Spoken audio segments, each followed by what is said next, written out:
Eric Voegelin's most dangerous claim isn't that Marxism is evil.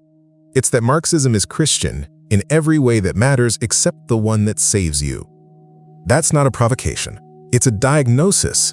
And once you understand what he means by it, you won't be able to unsee it. Not in the culture around you. Not in the political movements you've been watching with horror. And if Voegelin is right about how this works, not in yourself either. But we'll get there. Here's the question this video is going to answer, and I want to plant it now so you feel it working. If Marxism borrowed the emotional structure of Christianity almost perfectly, the fall, the elect, the redemption, the promised end, what exactly did it leave out? And why does the answer to that question matter more than anything else you've been told about why Marxism is wrong? Start with the year 1938. Vienna. A political scientist named Eric Voegelin has just published a short book called The Political Religions. It is, by any measure, a reckless thing to publish. Adolf Hitler annexed Austria that same year. The Gestapo put Voegelin on a list. His books were banned. He and his wife Lissy had to leave the country inside of weeks, and it was Lissy who secured the passports that got them out. They made it to Switzerland, then to the United States, barely. So when you read what Voegelin wrote in The Political Religions, understand that he was not writing from a safe distance. He was watching a political religion consume his country in real time, and he published his diagnosis of it anyway.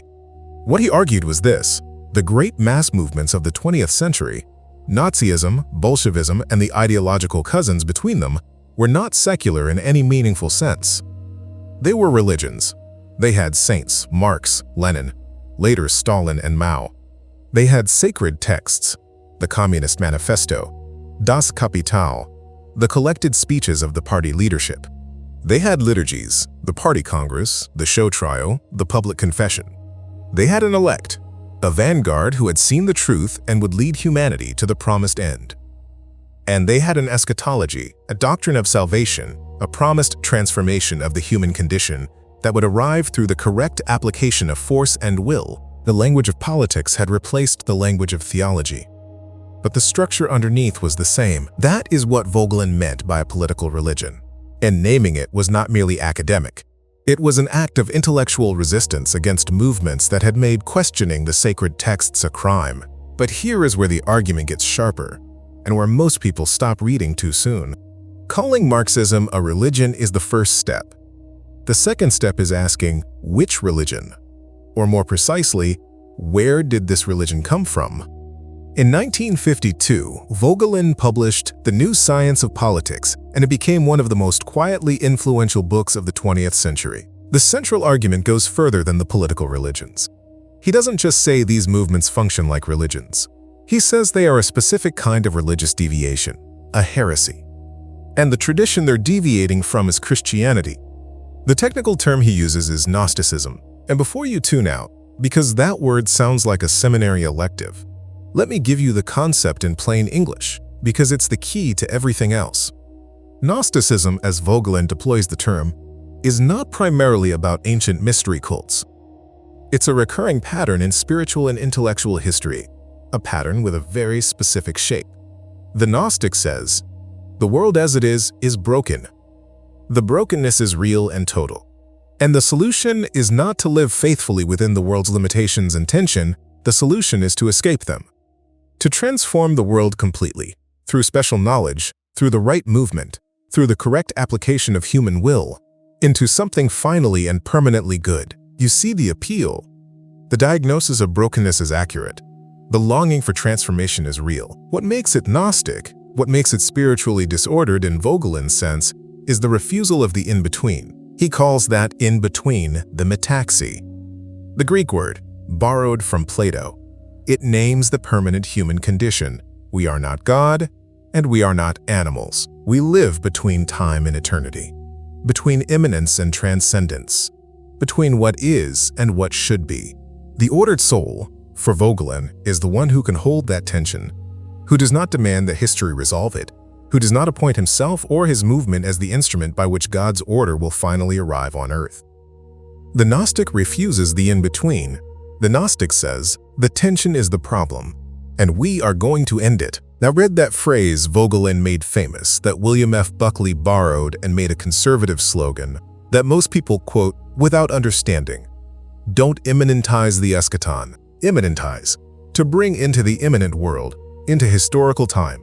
Eschaton, the final thing, the end times fulfillment, the promised transformation of all things. Don't bring the end of history into history. Don't try to build the kingdom of God through political force. Don't appoint your movement as the instrument of final salvation. That is the Gnostic error. And Voegelin's claim, the explosive one, the one that most summaries miss, is that Marxism is its most successful modern expression, precisely because it didn't invent this structure. It stole it from Christianity and made it work. Here is what was stolen. Walk through it slowly, because this is the discovery. Christianity has a doctrine of the fall. Human beings began in a condition of harmony and wholeness, and something broke. That brokenness is called sin. It is real, it is deep, it affects the will, and not just behavior, and it cannot be fixed by education or therapy or political reorganization alone. Marx has a doctrine of the fall. Human beings began in primitive communism, a condition of wholeness, of unalienated labor, of direct relationship between the person and the fruit of their work. Something broke it, the invention of private property, the division of labor, the rise of class society. That brokenness is called alienation. It is real, it is deep, and it cannot be fixed by individual effort or moral reform, only by the transformation of the entire system.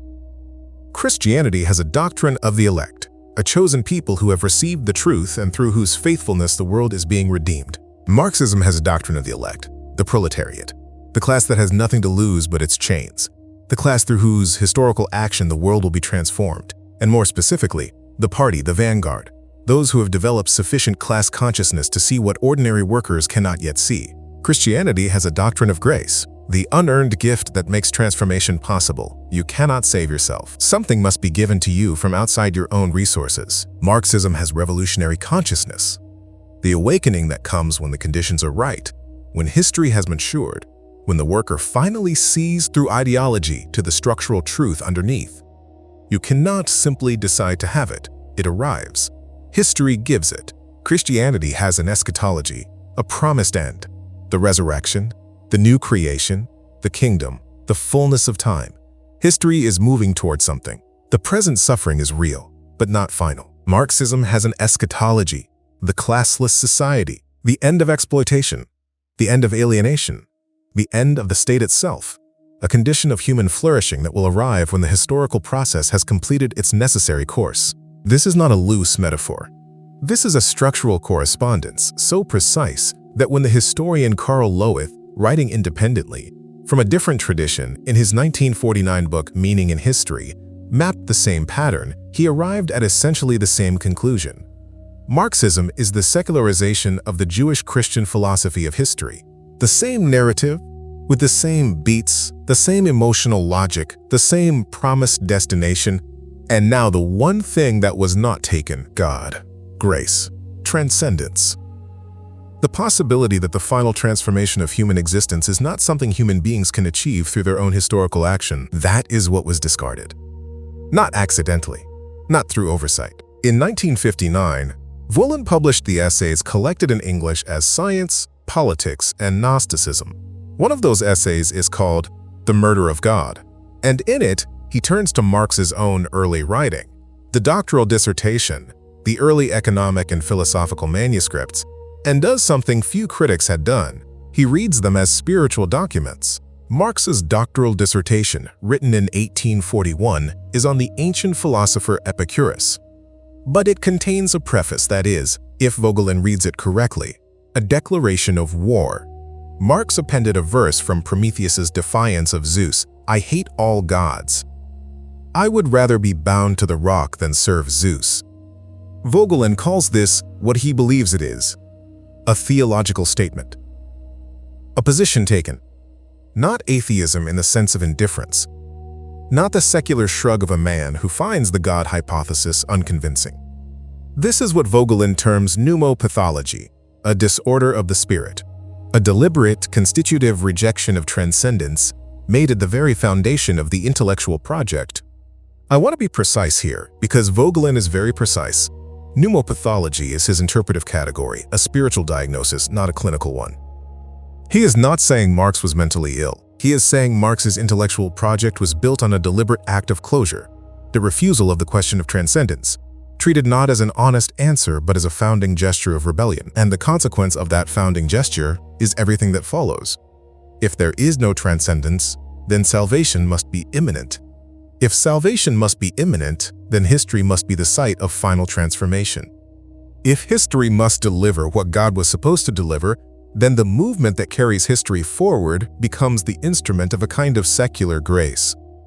And if the movement carries grace, then opposing the movement is not political disagreement, it is sin. That is why Marxist movements produce show trials, public confessions, purges, and the particular cruelty that follows from treating political opponents as not just wrong, but metaphysically impure. The structure is not borrowed from politics. It is borrowed from theology, from a theology with the mercy removed. Here is why this matters for the people you know. When someone raised in a Christian household, someone formed by the language of sin and redemption, of suffering and promised transformation, of the elect and the oppressor, encounters Marxist politics for the first time, something familiar is speaking to them. The emotional grammar is the same. The diagnosis of brokenness is the same. The longing for transformation is the same. The sense of belonging to the ones who have seen the truth while others remain blind, that is the same. They are not stupid. They are not traitors. They are responding to a structure that was built to resonate with exactly the formation they received, except that it threw away the part that made the formation true. It kept the hunger and replaced the bread. The historian Karl Lowith was not a Christian. He was writing from the tradition of German idealism, and he arrived at this diagnosis without Voegelin's theological commitments. That independent convergence matters. The parasitic structure of Marxist eschatology is not a sectarian Christian reading. It is a structural fact visible to anyone who looks at the narrative arc without flinching. If you want to go straight to the source, if you want to read Voegelin's own words on political religion, on Gnosticism, on the murder of God, rather than the narrator's explanation of them, the Voegelin Quotes Companion is in the description, 50 of his most essential passages, each with a plain language explanation of what it means, why it matters, and where you'll see it in contemporary life. It's not a summary. It's a key to the texts themselves. Dostoevsky understood this before Voegelin named it. In The Brothers Karamazov, published in 1880, there is a chapter called The Grand Inquisitor. It is one of the strangest and most penetrating things in Russian literature. The scene: Christ has returned to earth, in Seville. During the Spanish Inquisition, the Grand Inquisitor, the head of the church, has him arrested, and then the old man comes to his cell and talks to him, through the night, in a long monologue that is part accusation, part confession. The Inquisitor's argument goes like this: you made a mistake. You gave people freedom, the terrible, unendurable freedom to choose, to believe, to be responsible for their own souls. Most people cannot bear it. They don't want freedom. They want bread. They want miracle. They want someone to tell them what to do and guarantee that it will turn out well. We, the church, the institution, the hierarchy, we understood this. So we corrected your mistake. We took your freedom back. We gave them certainty, community, the comfort of submission. And they are happy. You should thank us. The Grand Inquisitor offers humanity salvation, bread, security, belonging. The only thing he removes is the burden of genuine transcendence, of freedom before God, of the permanent tension of the in-between. Marx offers the same deal. The classless society removes exploitation, alienation, the burden of class competition. The only thing it removes along the way is the question of God, the transcendence that makes the human condition permanently open rather than finally resolved. Dostoevsky was not writing a political tract. He was writing a spiritual diagnosis, and Voegelin read him carefully. The Grand Inquisitor is not a character in a novel. He is a type, the type of the man who has decided, on humanity's behalf, that the burden of the in-between is too great, and that salvation without transcendence is kinder than the alternative. Marx is the Grand Inquisitor with an economic theory, and now I have to do the thing this channel exists to do, the thing that is less comfortable than diagnosing people you already disagree with. Voegelin's diagnostic tool does not have a political party. It does not have a team. The question he applies to any movement, any tradition, any community of people who believe they have identified the problem and know the solution is always the same. Are you living in the first reality, Are you holding the permanent tension of the in-between? The fact that history will not deliver what only God can deliver, with your eyes open? Or have you immanentized your own eschaton? Because the Gnostic temptation does not live only on the left. When a political movement promises that if the right people win the right election, God's order will finally be established. That is immanentization. When the tradition treats political victory as the vindication of the faithful, as the sign that history is turning toward the righteous, that is immanentization. When a church shapes itself around the conviction that the nation's return to its founding principles will produce something that looks like the kingdom, that is immanentization. The language is different. The emotional structure is the same. There is an elect, the righteous remnant, the faithful voters, the culture warriors who have not compromised. There is a fall, the moment when the culture went wrong, when the courts ruled, when the schools changed, when the country lost its way. There is a promised transformation, the restoration, the revival, the return that will come if the movement succeeds. And there is an eschatology, the sense that these battles, fought now, in this political moment, are the battles on which the final shape of things depends. I am not saying the concerns are wrong. The brokenness is real. The longing for transformation is real. Voegelin never said the diagnosis of disorder was mistaken. He said the solution was being sought in the wrong place, in history, through political force, by the elect who have seen the truth. The diagnosis is symmetric. It does not exempt the traditions you love any more than it exempts the movements you oppose. That is not cynicism. Voegelin was not a cynic. He believed order was real, that the soul could be ordered, that living faithfully in the tension of the in-between was not resignation. It was the beginning of genuine political responsibility. But he also believed that the first step toward order was the willingness to see the disorder clearly, including in yourself, especially in yourself. So here is what you have now. A name, a mechanism, a map. The name, political religion.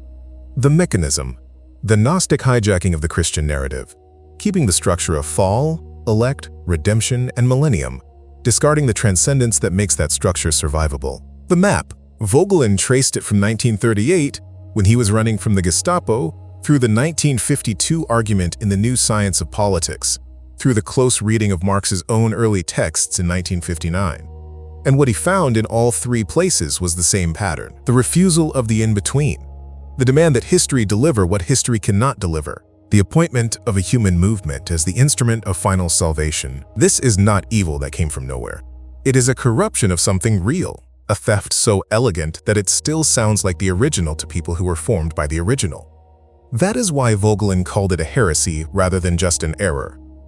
Heresies are more dangerous than lies because they tell most of the truth. The response Voegelin would point you toward is not a better political movement, not a more committed culture war, not the righteous anger that knows it's on the right side and is waiting for history to confirm it. It is the ordered soul, the person who can live in the permanent tension of the in-between without demanding that history resolve it. The person who does what is required of them, in their family, in their community, in their ordinary life of faithfulness, without appointing that faithfulness as the instrument of history's transformation. That is what Voegelin called living in the first reality, not the second reality. The constructed narrative where your movement is the elect and the promised end is just one more election away. The first reality, the world as it actually is, with all its disorder and its genuine goodness, held with clear eyes and without the demand that it becomes something history cannot make it. That is not a small thing. Voegelin thought it was the most difficult thing. A man who fled a political religion that tried to kill him, who spent the rest of his life building a philosophy of order, and then began his central work at the age of 55 and didn't finish it before he died. He knew that living in the first reality costs something. The disease has a name. The name is not Marxism. Marxism is the symptom. The disease is the refusal of the in-between. And the question Voegelin leaves you with, the one that doesn't go away when this video ends, is whether you can recognize it in yourself. Not in the people you've already decided are wrong. In yourself. That question is worth sitting with. Tell me this, what is the one promise, political, religious, cultural, that you've been holding on to as the answer to the disorder you see? I read these, and I want to know what version of the immanentized eschaton is hardest for you to let go of.